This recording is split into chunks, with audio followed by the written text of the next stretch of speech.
Let's make a garlic and kale salad. This has got to be one of my all-time favorite salads simply because it lasts for such a long time. Once you make it, you can keep it in the refrigerator for at least 5 days or so. But if your kale is really fresh, you can even keep it for about a week. But I promise you, it's so good, you'll eat it way before then. The most tedious part of this is de-stemming your kale. It doesn't take that long, but it is a thing. Personally, I leave just a little bit of stem in just because I like the bitterness of it. You can just completely de-stem if you want to. So once the de-stemming is done, you're going to make sure that you wash your kale really well. Now, I know a lot of these things from the grocery store say that they're pre-washed. Don't believe it. You always want to make sure you wash your own stuff. For the most part, these were pretty clean. They didn't have a lot of grit or anything on it, but that does not mean it doesn't have E. coli or God knows what. So wash. And if you want to take a step further, if you kind of want to treat it like your greens and soak it in a little bit of vinegar and salt, you can do that as well. Personally, I just rinsed them off. I washed them really well. And then we can move on to our next step. I used about maybe 3 or 4 cloves of garlic for this, big ones on top of that. You want to make it as garlicky as possible, especially since I had 2 bunches of kale. It's a lot. So you want to chop up your garlic, mince it really well. The garlic is really what makes this dish pop. And trust me, I've served this at several dinner parties and people love it. It is a very good dish. Once your garlic is minced, you want to go ahead and assemble your salad dressing. Now, this dressing is slightly different from what you may be used to. The base of it is tahini sauce, and I believe that that's like a Mediterranean sauce, so you won't really find it in a lot of other dishes outside of Mediterranean food. So if you know, you know. Otherwise, get to know.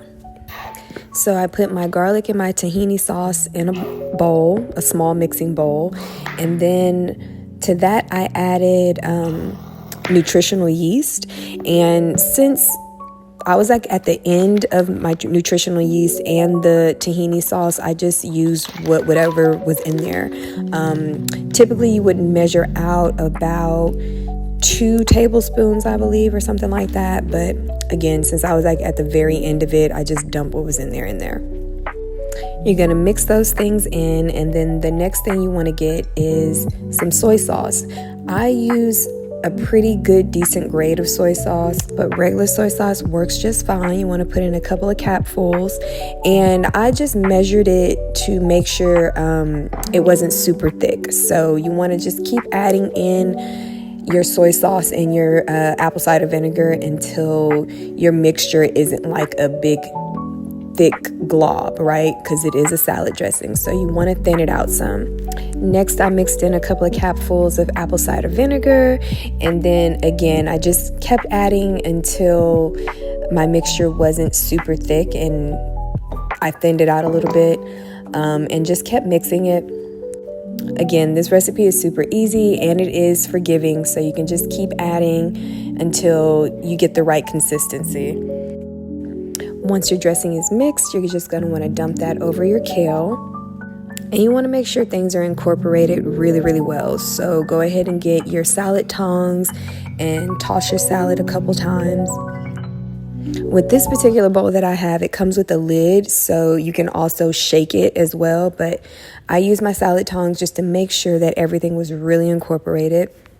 I probably tossed it for like 3 or 4 minutes just because this bowl isn't very huge, so you just want to make sure that, you know, you don't have like a big glob of salad dressing in one spot and then dry kale everywhere else.